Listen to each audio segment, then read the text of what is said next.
அவகானாங்கத்த அவதானாம் பேட்ட அந்த தேனுக்குள்ள அதில் விழுந்துட்டண்டா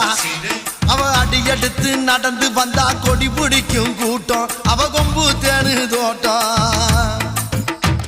அவ இடையில் ஒரு நான் அடி போனேன் அட அதுக்கு மேல நான் ஆயிட்டண்டா அவ முன்னலக பின்னலக முடுக்கி விட்டா மச்சி அதில் முறிஞ்சு போச்சு கச்சி வளையல் ஓசதா வளைஞ்சு